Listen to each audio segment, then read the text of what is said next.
The candles flickered on Dad's 70th birthday cake as my 8-year-old son Tommy bounced excitedly in his chair at Romano's Italian restaurant. My sister Sarah grabbed the silver knife, cutting generous slices for everyone at our table of 12. She deliberately skipped Tommy completely. "He doesn't need a slice. Save it for real family." Her husband Craig burst into laughter. Mom Patricia leaned over, tapping my arm gently. "Let it go, Bruce. It's just cake." My chest tightened. I had paid for this entire celebration, the $50 cake, half the expensive gifts. Standing slowly, I lifted Tommy protectively. "Enjoy paying for the rest." I walked out carrying my $300 gift bag. The drive home felt like swimming through molasses. Tommy sat quietly in his booster seat, staring out the window at the passing suburban neighborhoods. His small voice finally broke the silence. "Daddy, why was Aunt Sarah mean to me?" I gripped the steering wheel tighter, choosing my words carefully. Sometimes adults say hurtful things when they forget what's important. Did I do something wrong? My heart shattered. "No, buddy. You did absolutely nothing wrong." As we pulled into our driveway, I carried Tommy inside our modest 3-bedroom house.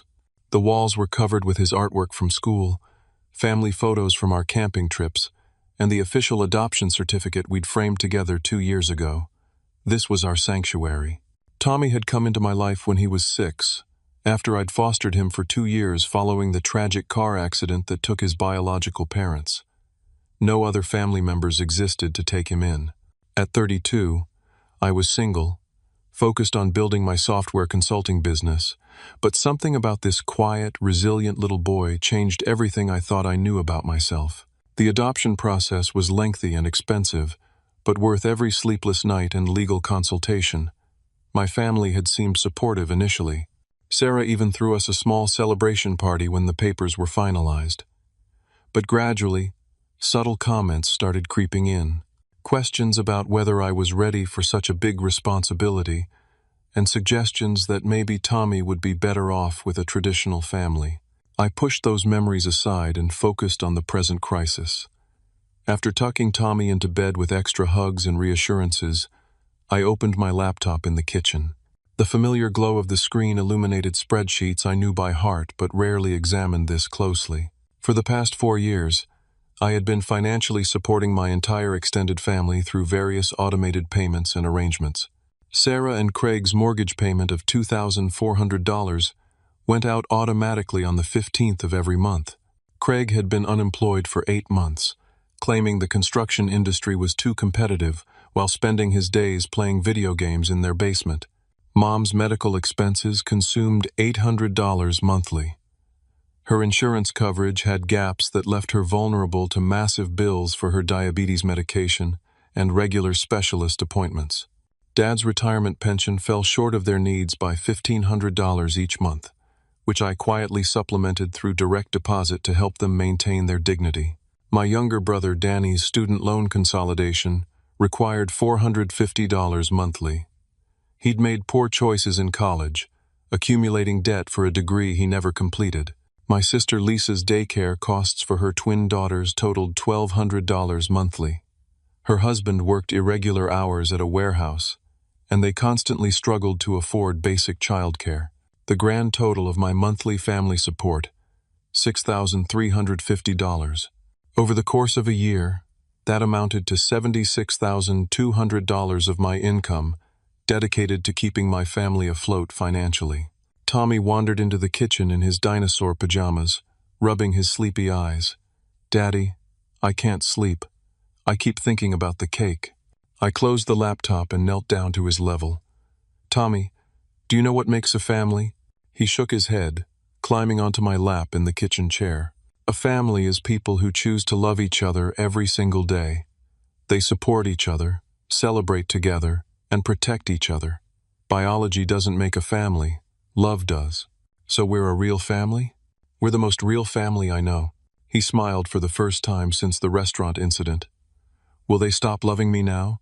The question gutted me. "Baby, anyone who stops loving you because of the color of your skin or where you came from never really loved you in the first place. And that's their loss, not yours." After settling Tommy back into bed, I returned to my laptop with a newfound sense of clarity.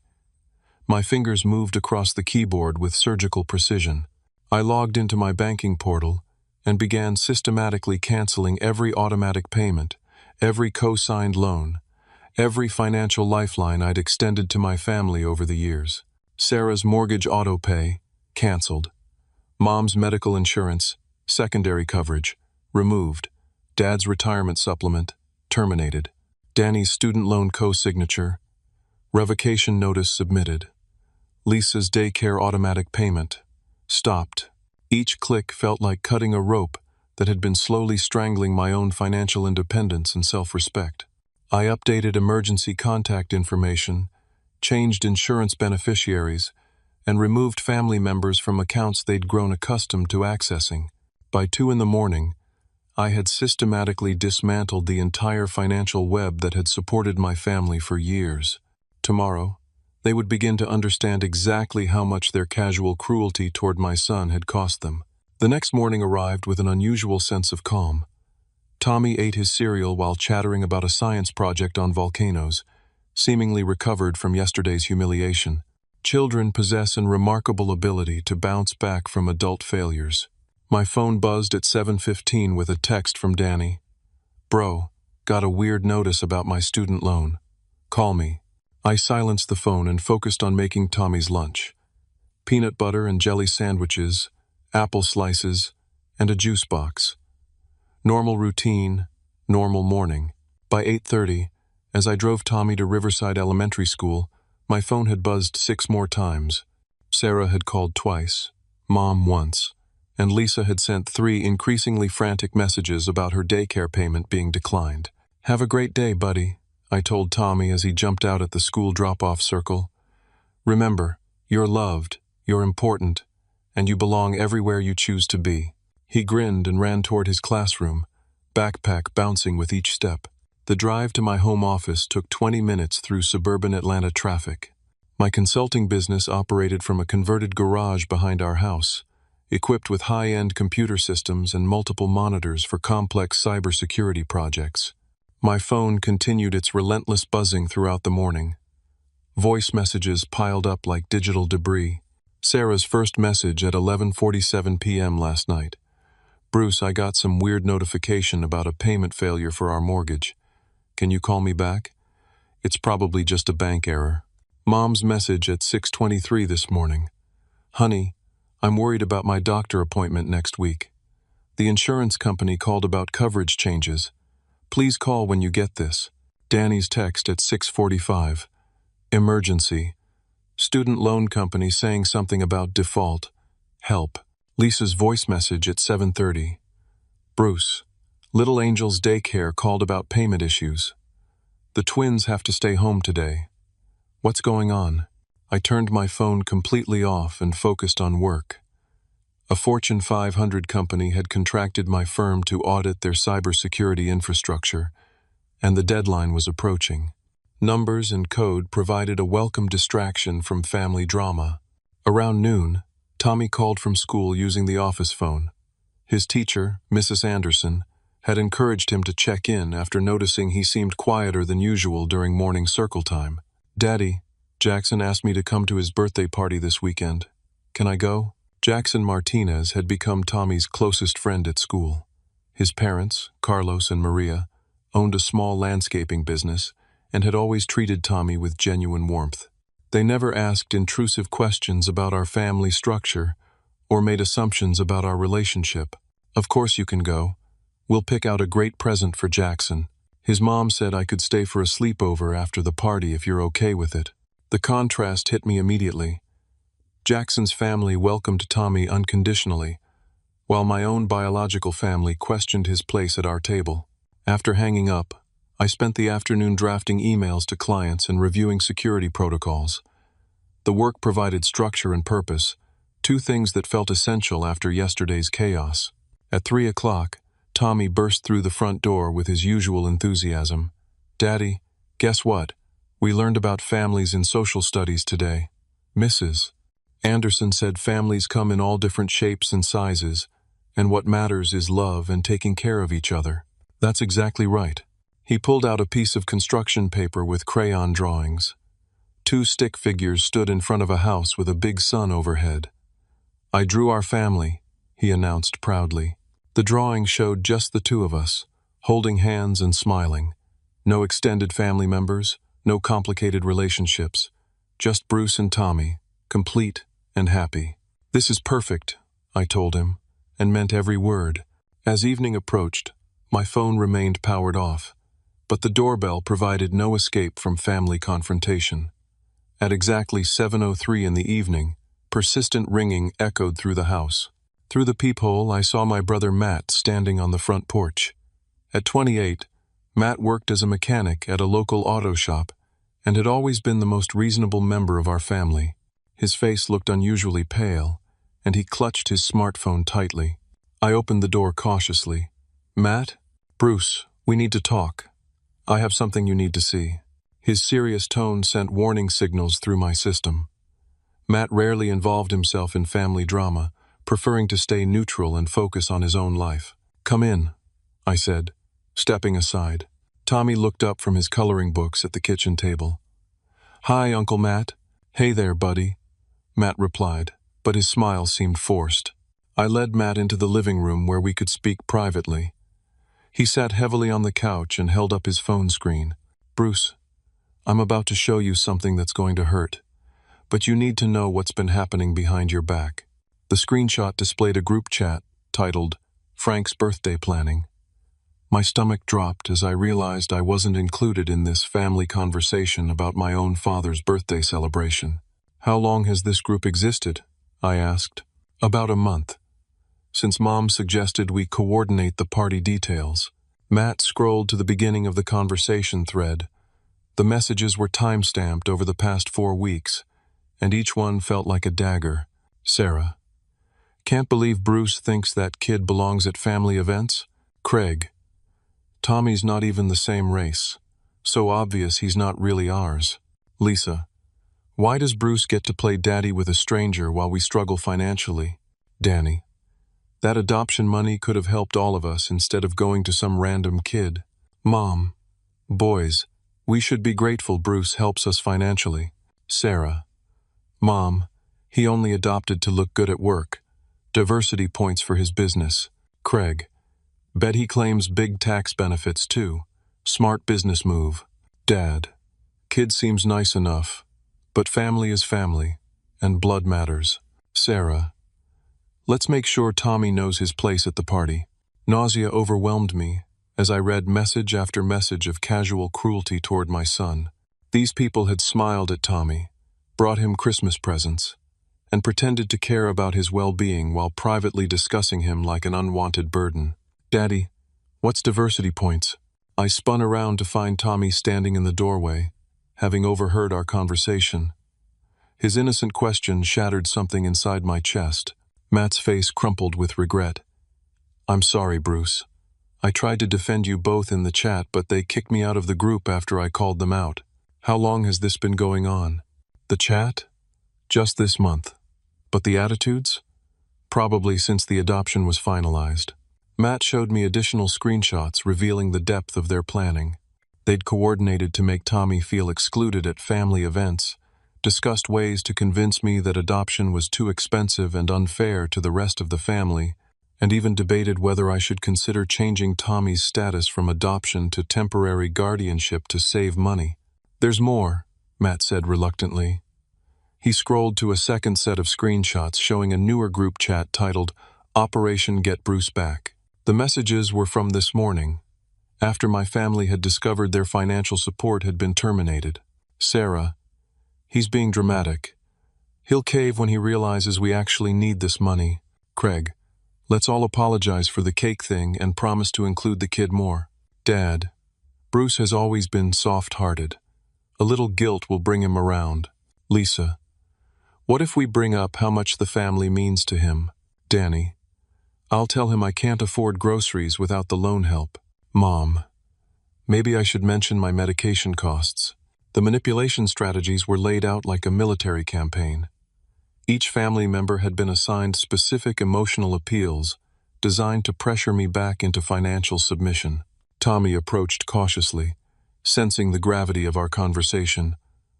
"Uncle Matt, why are you and Daddy sad?"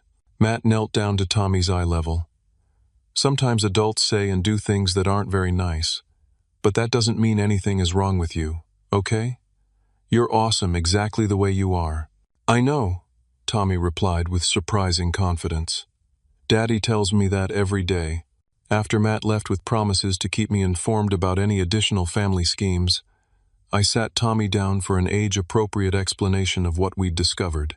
"Some people in our family said some unkind things about us," I began carefully. "They don't understand that love is what makes a family, not just being born into one. Are they mad because I'm not white like you?" The directness of his question took my breath away. At 8 years old, he'd already processed the racial dynamics that adults preferred to ignore or deny.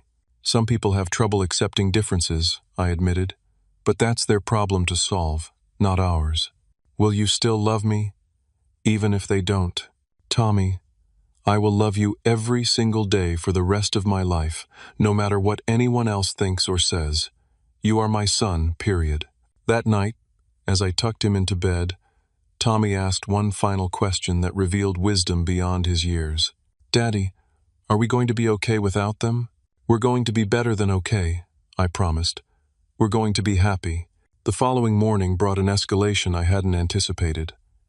My doorbell rang at 7:03 a.m., jarring me from the first decent night's sleep I'd had in weeks. Through the front window, I could see Matt pacing on my doorstep, phone pressed to his ear and agitation written across his entire body. Tommy was still sleeping peacefully, exhausted from processing yesterday's emotional revelations. I opened the door quietly, hoping to avoid waking him.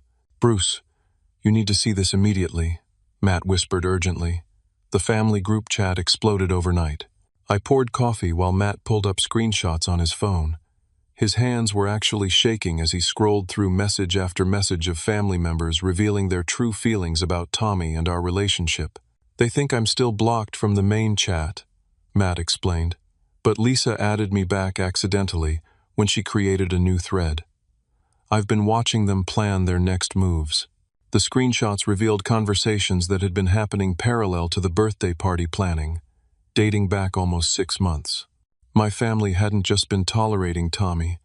They'd been actively strategizing ways to undermine our bond. "Sarah, Bruce is getting too attached to that kid. It's not healthy. Craig, we should find ways to remind him the kid isn't really his. Mom, maybe if we emphasize Tommy's differences more, Bruce will realize this isn't working. Dad, the boy needs to understand his place in this family. Lisa, what if Tommy decides he wants to find his real family when he gets older? Danny, Bruce is wasting money on that kid that could help all of us." But the most devastating messages had been sent just hours ago, after they realized I'd cut off their financial lifelines. "Sarah, time for nuclear option. I'm calling Child Protective Services." "Craig, what would you report?" "Sarah, single man, no family support, adopted kid showing behavioral issues." "Lisa, that's too far, Sarah." "Sarah, he's choosing that stranger over his real family. Someone needs to reality check him." "Danny, maybe CPS visit would wake him up." "Dad, now hold on. We don't want to hurt the boy." "Mom, Sarah, please don't involve outside agencies." "Sarah, I already called. Told them I was concerned about my nephew's welfare." The coffee mug slipped from my hands, shattering against the kitchen floor. Matt looked up from his phone with genuine fear in his eyes. "Bruce, she actually called CPS yesterday evening. I have the screenshot of her confirming it." My blood turned to ice water. Sarah had weaponized the child welfare system as retaliation for my cutting off her mortgage payments. She was willing to traumatize Tommy and potentially destroy our family to maintain her financial convenience. "What exactly did she tell them?" I managed to ask. Matt showed me Sarah's detailed message in the family chat. "Told CPS worker that Bruce seems overwhelmed by single parenting. Tommy has been acting out at family events, and we're concerned about stability in the household. Mentioned that Bruce recently cut off all family relationships abruptly, which suggests possible mental health crisis. Each word felt like a physical blow. Sarah had crafted a narrative designed to make me appear unstable and Tommy appear neglected. She'd turned my protective decision to remove us from their toxicity into evidence of mental health problems. "There's more," Matt continued reluctantly. "She told them you've been isolating Tommy from family, spending excessive money on adoption-related expenses, and showing signs of attachment disorder." Attachement disorder? She Googled psychological terms to sound credible. Said you're overly protective and unable to maintain healthy family relationships. Tommy's footsteps on the stairs interrupted our conversation. He appeared in the kitchen doorway wearing his favorite Superman pajamas, hair sticking up in every direction. "Daddy, why is there glass on the floor?" "I dropped my coffee mug, buddy. Stay back while I clean it up." As I swept glass shards into a dustpan, my mind raced through the implications of Sarah's false CPS report. Social workers would need to investigate any claim involving child welfare, regardless of the motivation behind it. They would interview Tommy, examine our home, review my finances, and scrutinize every aspect of our relationship. The irony was devastating. My family's rejection of Tommy had forced me to protect him by cutting contact, and now they were using that protection as evidence that I was unfit to parent him. "Uncle Matt, are you staying for breakfast?" Tommy asked hopefully. Matt glanced at me uncertainly. I nodded, needing time to process this new threat while maintaining normalcy for Tommy. "I'd love to, buddy. What are we having?" "Daddy makes the best pancakes on Saturdays." As I mixed batter and heated the griddle, Matt continued sharing screenshots quietly. The family's manipulation had evolved into something genuinely sinister. "Craig, CPS investigation will show Bruce can't handle this." "Sarah, exactly. Then Tommy gets placed with a proper family." "Lisa, you mean like us?" "Sarah, we could provide stable two-parent household." "Danny, plus financial support from Bruce would continue if Tommy lived with Sarah." The final piece of their plan became crystal clear. Sarah wasn't just trying to punish me for cutting off financial support. She was attempting to gain custody of Tommy to ensure the money kept flowing. In her twisted logic, if Tommy lived with her family, I would be obligated to provide child support while she gained access to adoption subsidies and tax benefits. "Daddy, you look worried," Tommy observed as I flipped pancakes.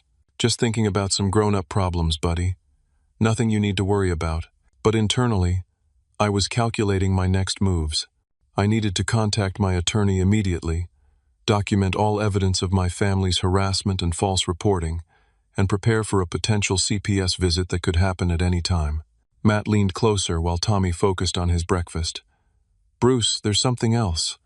Sarah convinced your parents to go along with this plan. They're meeting with a family court attorney Monday morning." "For what?" "Grandparent visitation rights. They want legal access to Tommy even if you cut contact. Their attorney apparently told them that if they can prove you're alienating Tommy from family without just cause, they might be able to get court-ordered visitation." The scope of their coordinated attack was breathtaking. While I'd been focused on protecting Tommy from emotional harm, my family had been plotting legal maneuvers to force continued access to both him and my financial resources. "How do you know all this?" "Lisa feels guilty about the whole thing. She's been forwarding me screenshots because she thinks it's going too far." After Matt left with promises to keep monitoring the family communications, I faced the reality of my situation. My decision to protect Tommy from their cruelty had triggered a full-scale war, with my son's well-being as the primary casualty. But as I watched Tommy happily building a fort out of couch cushions in our living room, I felt something unexpected: clarity. My family's escalation had revealed their true priorities. They valued financial benefit and control over a child's emotional safety. They were willing to traumatize an 8-year-old boy to maintain their access to my income. For the first time since this crisis began, I felt completely justified in every boundary I'd established. The coming legal battles would be challenging, but I had truth, documentation, and resources on my side. Most importantly, I had Tommy's trust and love. Whatever happened next, we would face it together as the real family we'd built through choice, commitment, and unconditional love. The next 5 days unfolded like a carefully choreographed disaster movie. Each family member's financial crisis triggered a domino effect that revealed the true depth of their dependence on my support. Monday morning brought the first wave of panic. Sarah's mortgage company, First National Bank, had a strict 15-day grace period before imposing late fees. Her automatic payment failure on the first had been noticed immediately by their automated systems. My phone buzzed with her first call at 8:15 a.m. I let it go to voicemail. "Bruce, this is ridiculous. The bank is threatening late fees over some computer glitch with our mortgage. I know you're mad about the party, but this affects Craig and me losing our house. Call me back immediately." The entitlement in her voice was staggering. She genuinely believed her cruelty toward Tommy should have no financial consequences for her lifestyle. Tuesday escalated the pressure. Mom's medical insurance had flagged the coverage gap when I removed myself as secondary coverage holder. Her endocrinologist appointment for diabetes management had been postponed indefinitely until insurance verification could be completed. Mom appeared at my front door unannounced at 10:30 a.m., carrying a plate of chocolate chip cookies that contained walnuts. She'd somehow forgotten that Tommy was severely allergic to tree nuts, despite my mentioning it numerous times over the past 2 years. "Honey, we need to talk," she said, inviting herself inside. "This insurance situation is getting serious." Tommy was at school, which I appreciated since his safety around the cookies was now a concern. "Mom, you can't just show up here expecting everything to go back to normal. But I don't understand why you're punishing me for Sarah's behavior. I tried to keep the peace at the restaurant by telling me to let it go when my son was being excluded and humiliated." She set the cookies on my kitchen counter, seemingly oblivious to the allergen risk they represented. "Tommy knows we love him. One incident shouldn't destroy our whole family." "Mom, have you read the group chat messages Matt showed me?" Her face flushed slightly. "Those were just private frustrations. Everyone says things they don't mean when they're stressed. You participated in discussions about Tommy not being real family for months." "I was trying to keep everyone together," she insisted. "Sometimes that means going along with things you don't fully agree with." Her justification revealed the core problem. My mother had chosen family harmony over my son's dignity repeatedly, and now expected me to prioritize her medical convenience over Tommy's emotional safety. Wednesday brought Danny's crisis to full intensity. His student loan servicer, Educational Financial Solutions, had received my revocation of co-signature status and immediately triggered their default procedures. Without my financial backing, Danny's credit score made him ineligible for the consolidation terms he'd enjoyed. He arrived at my office building during lunch, somehow having discovered my business address despite my never sharing it with family. My assistant, Jennifer, buzzed me through the intercom. "Mr. Harrison, there's a young man here claiming to be your brother. He says it's a financial emergency." Through my office window, I could see Danny pacing frantically in the reception area, running his hands through his hair and checking his phone obsessively. "Send him in, but I have a conference call in 20 minutes. Danny burst through my office door like a man fleeing a fire. "Bruce, you have to help me. They're threatening wage garnishment, and I can't afford to lose this job." "What job?" I asked pointedly. Danny had been unemployed for the past 3 months, claiming to be looking for the right opportunity. His face reddened. "Okay, I just started at a call center, but it's only temporary until I find something better." "When did you start?" "Yesterday," he admitted. "But they'll garnish my wages before I even get established." The timeline was revealing. Danny had only sought employment after losing my financial support, and now expected me to restore it before facing any real consequences for his years of irresponsibility. "Danny, I'm not co-signing any more loans. You're 26 years old. It's time to handle your own finances. But this will ruin my credit forever." "Your credit was already ruined. That's why you needed a co-signer in the first place." He slumped into the chair across from my desk, suddenly looking younger than his years. "Bruce, I know we screwed up at the party, but you can't destroy my whole future over one stupid comment." "This isn't about one comment. It's about months of planning to exclude and humiliate my son. I never said anything directly to Tommy. You participated in group chats. where family members discussed treating him like he doesn't belong. Danny stared at his hands, unable to meet my eyes. Sarah gets everyone worked up. You know how she is. And you chose to go along with it, instead of defending a child. Thursday brought Lisa's breakdown. Little Angel's daycare had a strict payment policy requiring 48 hours notice for late payments. When my business account automatic payment failed to process, they'd immediately contacted her about alternative arrangements. Lisa called me sobbing at 6:30 in the morning, waking both Tommy and me from deep sleep. "Bruce, please, I'm begging you. The twins can't miss any more daycare. I'll lose my job at the medical office if I keep calling out." Her genuine distress felt different from Sarah's entitled demands or Danny's panic. Lisa had always been the most reasonable family member, and her financial struggles were legitimate rather than self-imposed. "Lisa, what exactly did you say about Tommy in those group chats?" "I was scared," she whispered. "Sarah said if I didn't support her position, you might cut my daycare payments out of spite. I was protecting my girls. By participating in discussions about excluding my son, I thought if I went along with the chat, you'd never see it anyway. I didn't realize Matt was screenshot everything."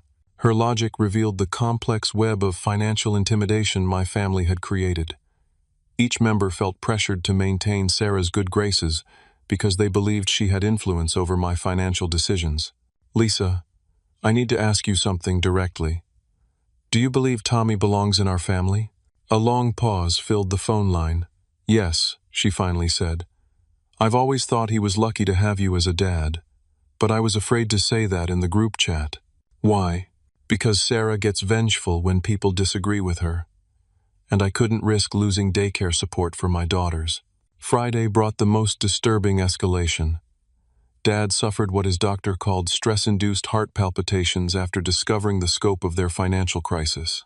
Mom called me from the emergency room at Piedmont Hospital, her voice shaking with genuine fear. "Bruce, your father collapsed at work. The cardiologist says it's stress-related, but they're running tests to rule out a heart attack."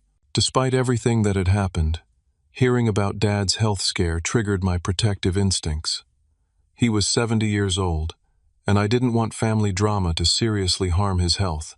I arranged for Tommy to stay with his friend Jackson's family and drove to the hospital immediately. Dad looked pale and tired in his hospital bed, connected to heart monitors that beeped regularly. Mom sat beside him, holding his hand and looking older than I'd ever seen her. "Son," Dad said weakly when I entered the room, "I think we need to talk about this situation. How are you feeling?" "Like an old fool who let things get out of hand."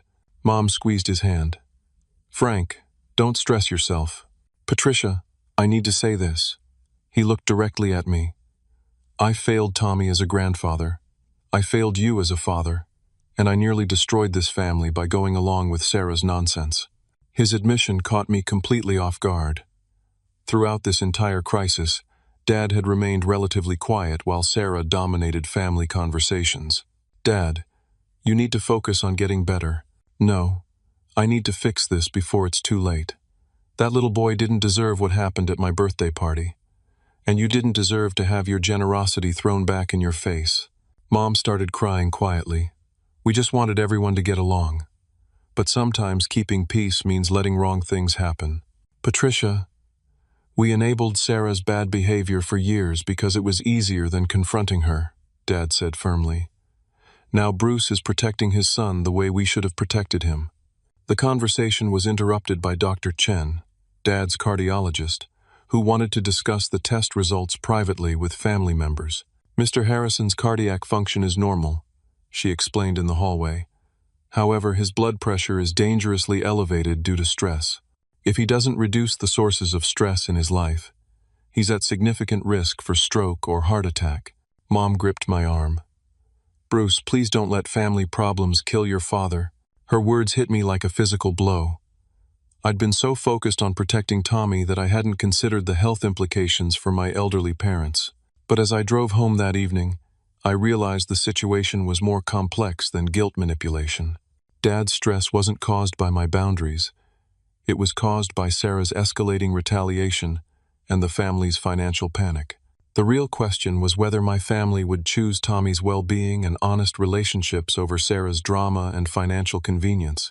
Dad's health scare had created an opportunity for genuine change, but only if everyone was willing to abandon the manipulation strategies and false victim narratives they'd been using. That night, as Tommy and I discussed his fun day with Jackson's family, I felt a renewed sense of clarity about our priorities. My son's emotional safety and our authentic family bond were worth more than preserving relationships built on financial obligation and conditional acceptance. The coming weeks would reveal whether any family members were capable of choosing love over leverage. Saturday morning brought an unexpected perspective shift that would change everything. While Tommy played in our backyard, building an elaborate fort out of old cardboard boxes, I received a phone call that reminded me exactly who I was beyond my role as the family's financial supporter. "Bruce, it's Kevin." My business partner's voice crackled through the speaker. "I've got news that's going to blow your mind." Kevin Walsh had been my closest friend since college, where we'd studied computer science together at Georgia Tech. 3 years ago, we'd founded CyberGuard Solutions, specializing in cybersecurity consulting for Fortune 500 companies. "What's going on? Remember that proposal we submitted to Apex Technologies for their nationwide security overhaul? The one worth $2.3 million over 18 months? They accepted. Full contract, signed this morning. Bruce, we're officially playing in the big leagues now." I sat down heavily on my back porch steps, watching Tommy carefully arrange his cardboard kingdom. My family had no idea about the success I'd been building while they focused on their petty dramas and financial demands. The irony was overwhelming. For years, they'd assumed I made decent programmer money working from my home office. They'd treated my financial support as charity I could barely afford, rather than recognizing it represented a tiny fraction of my actual income. "There's more," Kevin continued. "Pacific Coast Ventures wants to meet with us next week about expanding operations to Seattle. They're talking acquisition discussion worth $15 million over 5 years. $15 million. The number felt surreal while sitting in my modest suburban backyard, watching my adopted son play contentedly with free cardboard boxes. "Kevin, I need to tell you something. My family situation has become complicated." I explained the restaurant incident, the group chat revelations, and Sarah's false CPS report. Kevin listened without interruption, occasionally making sounds of disgust at particularly cruel details. "Bruce, I've met your family at company events. I always wondered why you seem to downplay your success around them." "What do you mean? Remember last year's client appreciation dinner? Your sister kept asking what you really do for work, because she couldn't believe cybersecurity was that profitable. And your brother-in-law suggested you were probably exaggerating your client contracts." I'd forgotten about those conversations, but Kevin's memory jogged my recollection of several uncomfortable moments when family members had questioned my professional achievements in front of clients and colleagues. "They never asked for details about my work," I realized aloud. "Because they didn't want to acknowledge you might be more successful than they assumed," Kevin said bluntly. "It was easier to see you as the family's financial safety net than to recognize you as an independent success." After hanging up with Kevin, I spent the afternoon reviewing our business financials with fresh perspective. CyberGuard Solutions had generated $2.3 million in revenue last year, with my personal income reaching $400,000. We employed 12 full-time consultants and maintained contracts with 17 major corporations. The money I'd been sending to my family monthly represented less than 2% of my annual income. Their financial dependence had never been about my inability to afford support. It had been about their refusal to develop independence. Tommy appeared beside me on the porch, covered in dirt and grinning widely. "Daddy, come see my castle. It has a drawbridge and everything." As I admired his architectural creativity, my phone buzzed with a text from an unknown number. "Mr. Harrison, this is Cheryl from Child Protective Services. We received a report regarding your son Tommy. I'd like to schedule a home visit this week to discuss the family's concerns." The CPS investigation was moving forward, just as Sarah had planned. But now I felt something different than the panic I'd experienced when Matt first showed me the screenshots. I felt prepared. "Daddy, who was that?" Just someone who wants to visit our house this week, to see how happy we are together. Will they like my fort? They're going to love your fort. Sunday brought a surprise that illustrated the contrast between my chosen family and biological relatives. Jackson's parents, Carlos and Maria Martinez, invited Tommy and me to their family barbecue, where I experienced something I'd forgotten existed. Unconditional acceptance. Bruce, Tommy talks about you constantly, Maria said as we watched the children playing soccer in their backyard. Jackson adores having him as a friend. He's a special kid, I replied. You're a wonderful father, Carlos added. Tommy is confident, kind, and secure. That doesn't happen by accident. Their validation felt more meaningful than years of grudging tolerance from my biological family. The Martinez family had embraced Tommy immediately, never questioning his place in our lives or treating our relationship as temporary or conditional. We'd love to have Tommy stay here anytime you need support, Maria offered. Carlos and I believe children should feel welcomed everywhere they go. As Tommy helped Jackson's grandmother with her garden, laughing as she taught him to identify different vegetable plants, I realized he was experiencing genuine extended family love with people who shared no biological connection to either of us. Monday morning brought the CPS home visit I'd been dreading since Sarah's false report. Cheryl Morrison arrived at 10 a.m. sharp, a middle-aged African-American woman with kind eyes and professional demeanor. Mr. Harrison, thank you for accommodating this visit. I want to assure you that we take all reports seriously, but we also recognize that family disputes can sometimes motivate false claims. Her directness surprised me. You're aware this might be retaliation? In my 15 years doing this job, I've learned to recognize certain patterns. A sudden report immediately following financial disputes often indicates non-genuine concerns. Tommy greeted Cheryl politely, offering to show her his room and his recent school projects. As she interviewed him privately, I prepared myself for potential challenges to our family stability. 20 minutes later, Cheryl returned to the kitchen where I waited nervously. Mr. Harrison, Tommy is one of the most well-adjusted children I've encountered. He speaks confidently about your relationship, feels secure in his home environment, and clearly trusts you completely. What happens next? I'll be filing a report indicating no credible concerns about Tommy's welfare or your parenting capacity. However, I do want to warn you that the family member who made this report suggested she might pursue grandparent visitation rights through family court. Is that possible? Georgia law allows grandparent visitation petitions, but they must prove that visitation serves the child's best interests and that you're unreasonably denying access. Based on what I've seen today and the circumstances surrounding this report, I doubt any court would find in their favor. After Cheryl left with promises to close the investigation quickly, I felt a profound sense of validation. The professional whose job was protecting children had immediately recognized the stability and love in our home. That afternoon, I made a decision that felt both terrifying and liberating. I called my attorney, Patricia Wells, and scheduled an appointment to discuss proactive legal protection for Tommy and myself. Patricia, I want to explore relocating to Seattle for business expansion. What would that mean for any potential custody challenges from my family? Relocation with proper notice and legitimate business reasons is generally protected, especially when you're the sole legal parent, she explained. However, if your parents file for grandparent visitation, leaving the state could complicate things. What if I can prove they've been actively harmful to my son's emotional well-being? Documentation is everything. Do you have evidence of their behavior? I thought about Matt's screenshots, the false CPS report, and the systematic exclusion Tommy had experienced. Yes, I have extensive documentation. That evening, as Tommy and I worked together on his volcano science project, I felt something I hadn't experienced in years.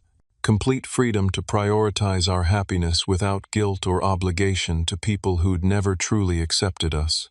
My family's financial panic was revealing their true priorities, while my business success was opening doors to new possibilities. For the first time since this crisis began, I felt powerful rather than defensive. Tommy looked up from his papier-mâché volcano, his face serious. Daddy, are we really going to move to Seattle? Would you like to? Will Jackson's family visit us there? I'm sure they would love to visit. Then yes, adventures sound fun. His excitement confirmed what I already knew. Tommy's happiness didn't depend on maintaining relationships with people who questioned his worth. It depended on feeling loved, secure, and free to grow in an environment of genuine acceptance. The week had shown me that my family's financial desperation was matched by their emotional poverty, while my carefully built life with Tommy represented the kind of wealth that actually mattered.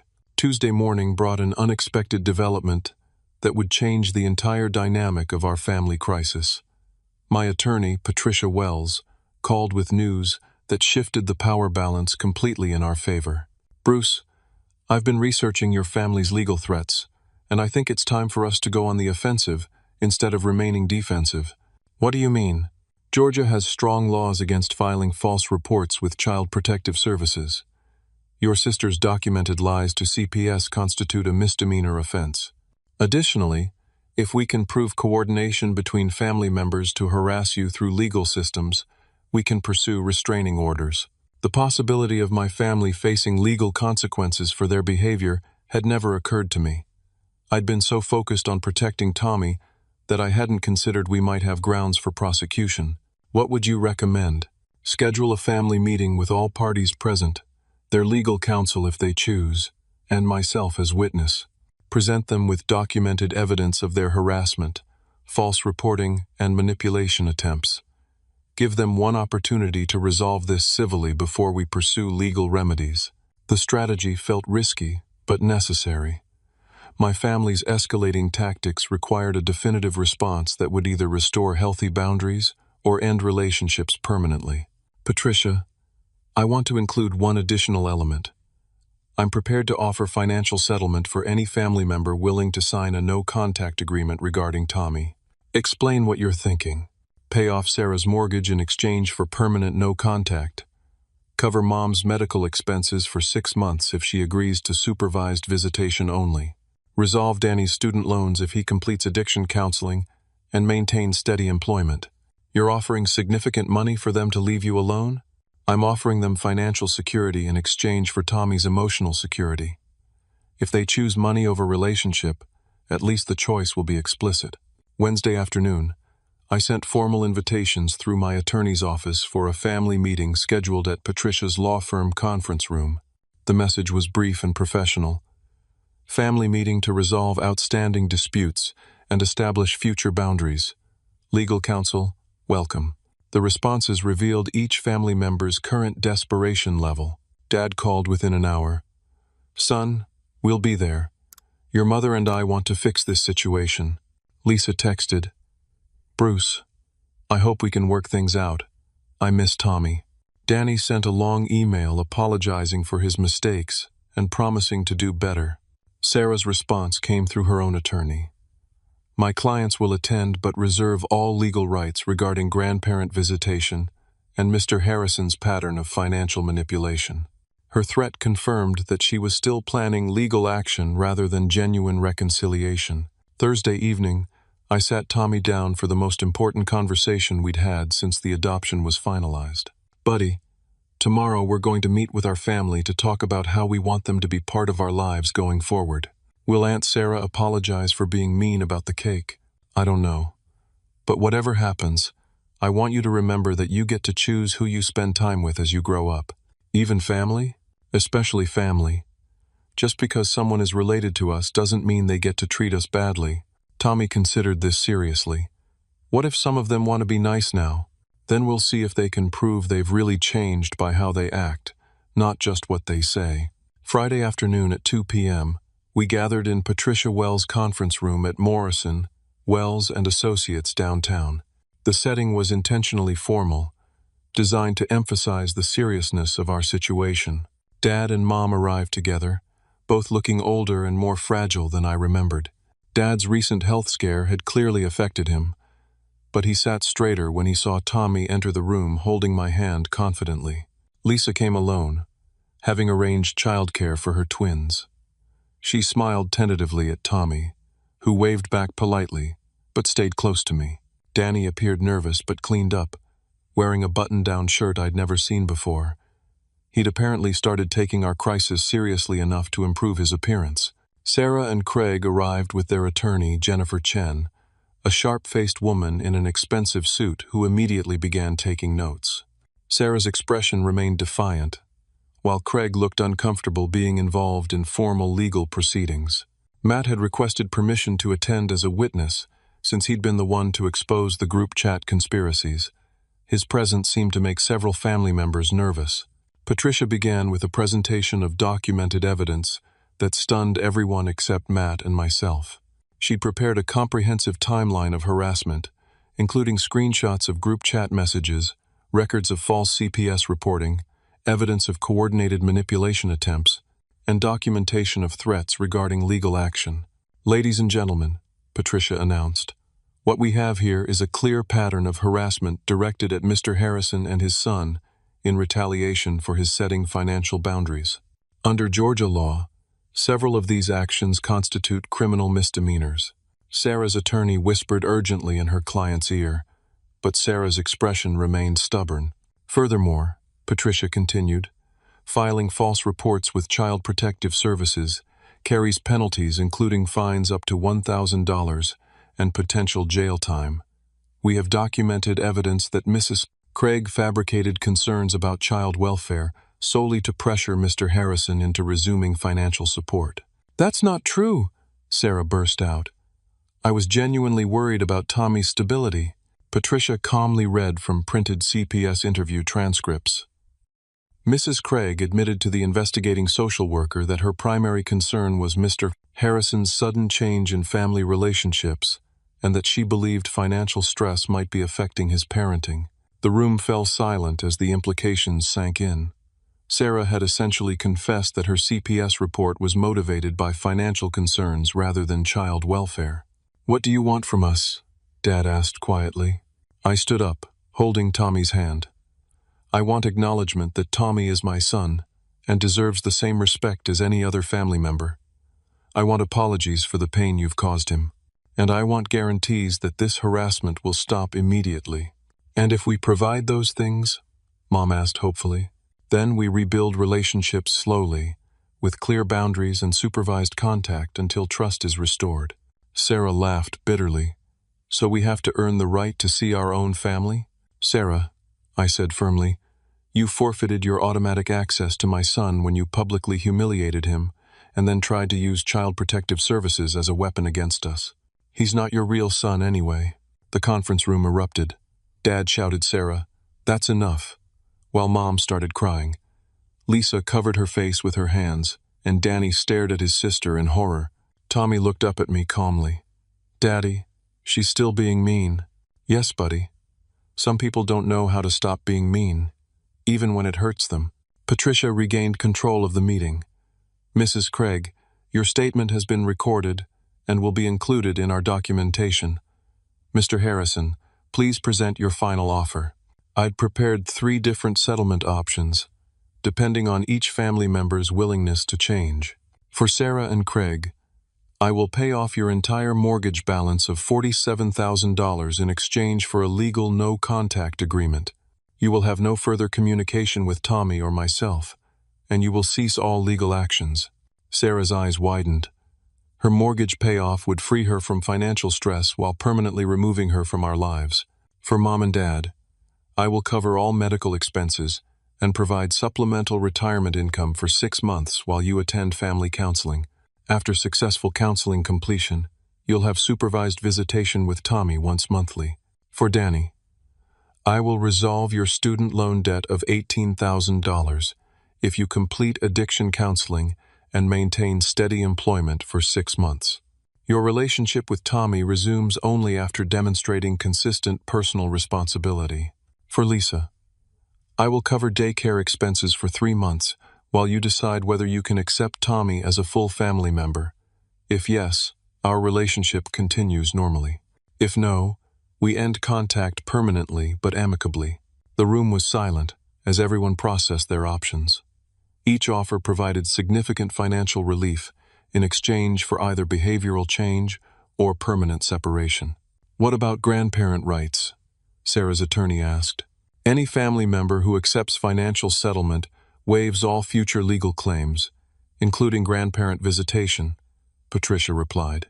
However, family members who choose ongoing relationship will have reasonable access through proper channels. Dad spoke first. Bruce, I accept counseling and supervised visitation.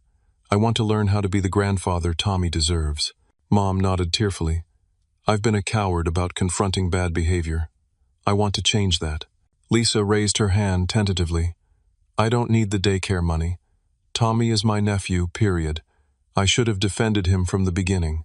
Danny cleared his throat. I'll take the counseling deal. I need help getting my life together anyway.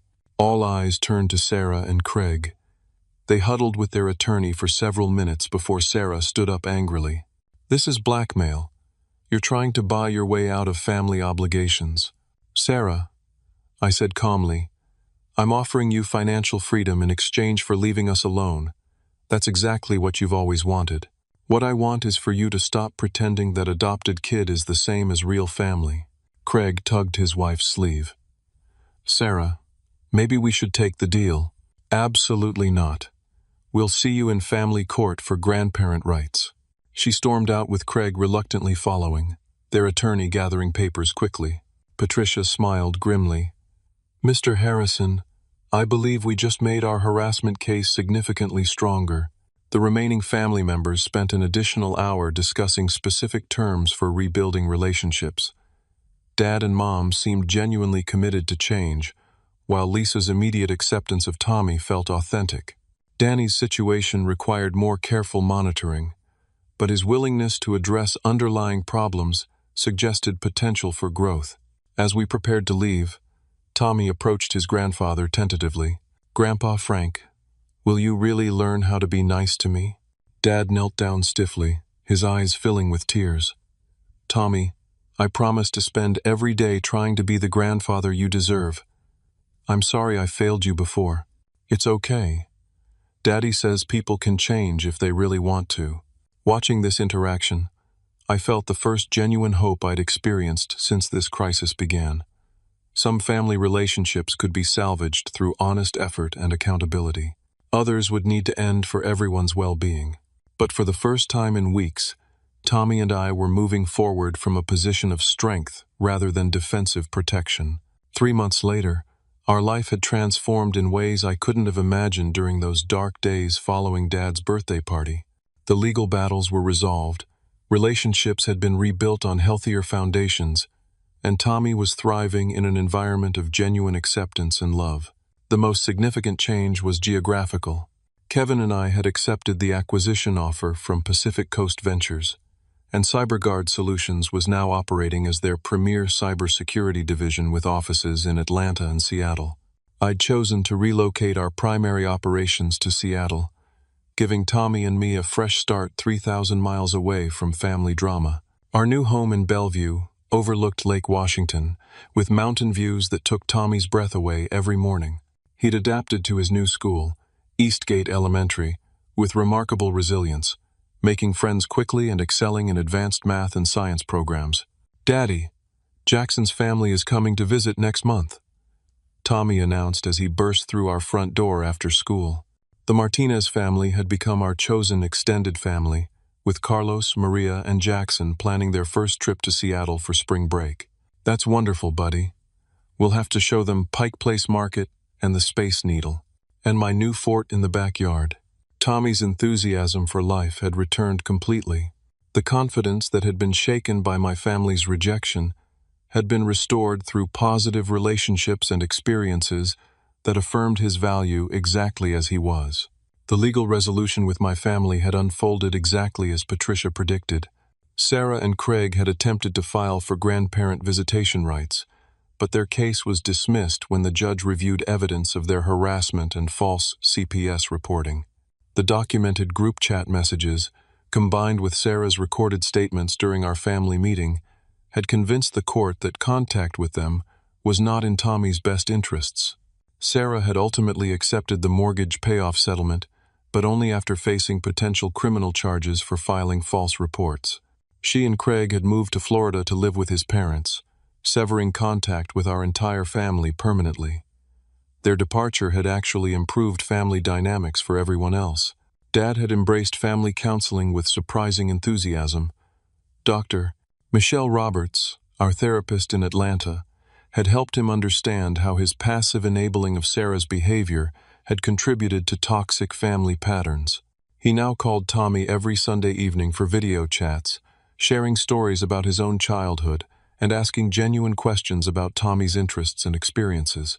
Grandpa Frank taught me how to play chess online, Tommy had told me proudly after their last conversation. He says I'm getting really good at thinking ahead. Mom's transformation had been equally remarkable. Individual therapy had helped her address her lifelong pattern of avoiding conflict at the expense of protecting vulnerable family members. She'd started volunteering at a local adoption support group, using her experience to help other grandparents learn how to embrace adopted grandchildren unconditionally. "Bruce, I want you to know how proud I am of the father you've become," she'd told me during our last phone call. "Tommy is lucky to have someone who fought for him the way you did." Danny had exceeded all expectations.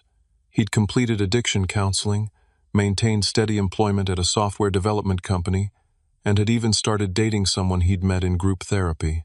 His relationship with Tommy had evolved into something genuinely warm, with Uncle Danny sending care packages filled with Seattle-themed gifts and funny postcards. "Tommy, your Uncle Danny wants to visit this summer if that's okay with you," I'd mentioned the previous week. "Can he teach me how to code like you and him do? I'm sure he'd love to." Lisa had become our strongest family ally. She'd immediately accepted our move to Seattle and had started planning a summer vacation to visit us with her twins.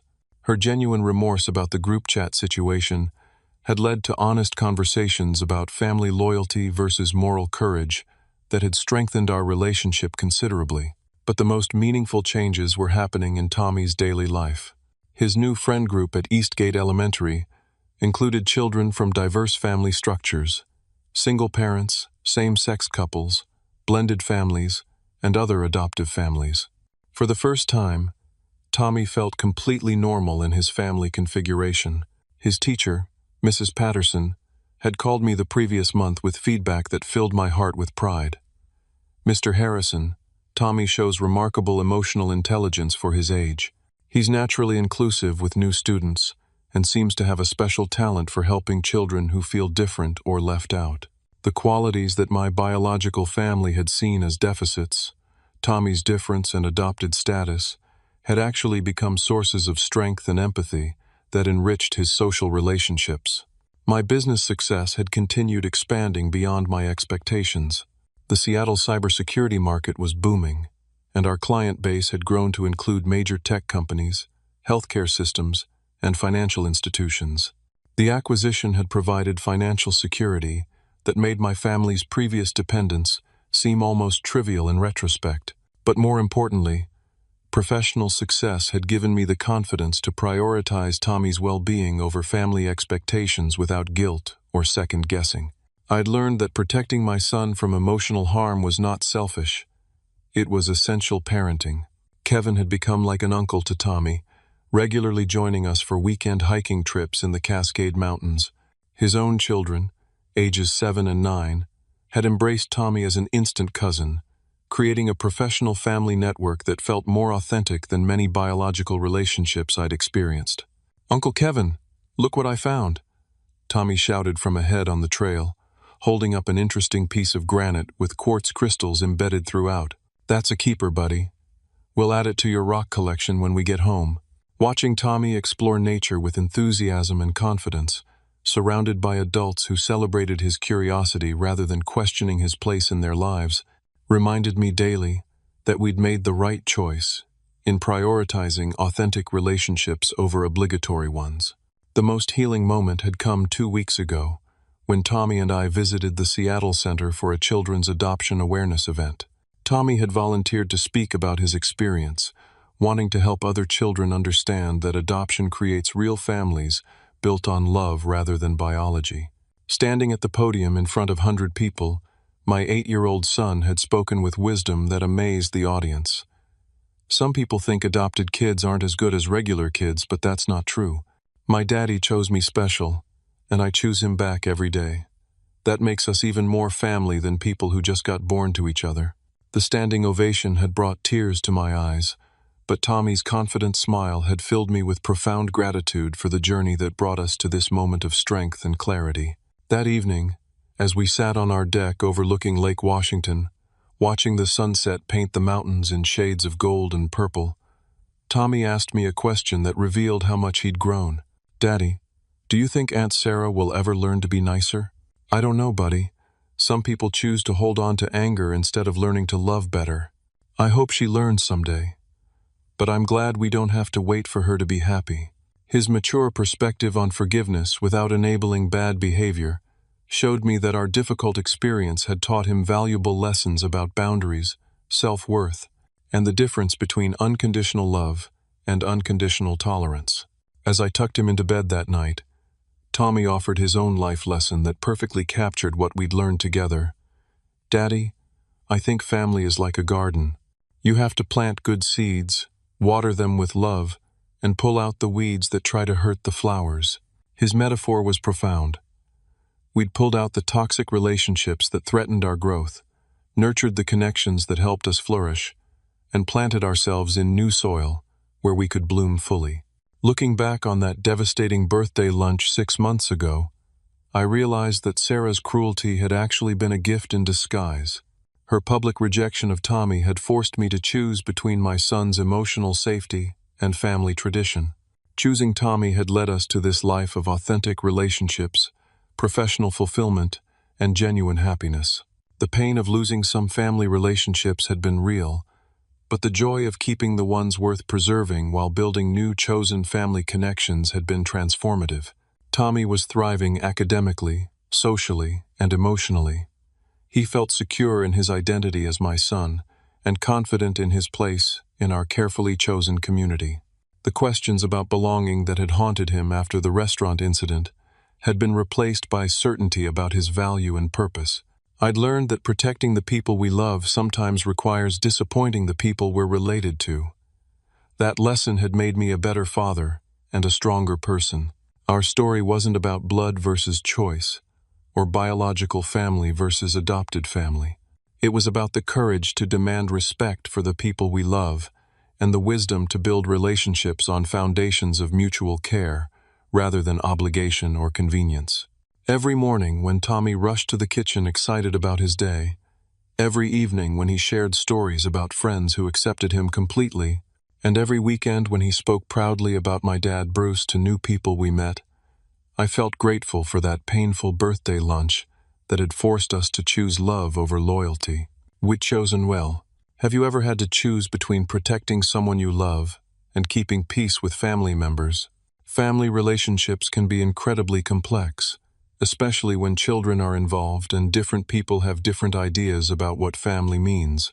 Tommy and I discovered that real family is built on love, respect, and choice rather than just biology or tradition. What do you think makes a family truly strong? Have you ever had to set difficult boundaries with relatives to protect yourself or someone you care about? Share your thoughts in the comments below, and remember that sometimes the most loving thing we can do is refuse to accept treatment that hurts the people we're responsible for protecting.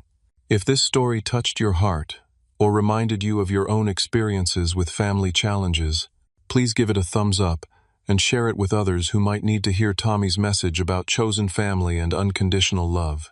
Don't forget to subscribe for more stories about courage, resilience, and the power of standing up for what's right. Thank you for joining Tommy and me on this journey from heartbreak to healing. Remember that you deserve relationships that celebrate who you are rather than questioning whether you belong. Keep choosing love, keep protecting the vulnerable, and keep building the family that your heart knows you deserve.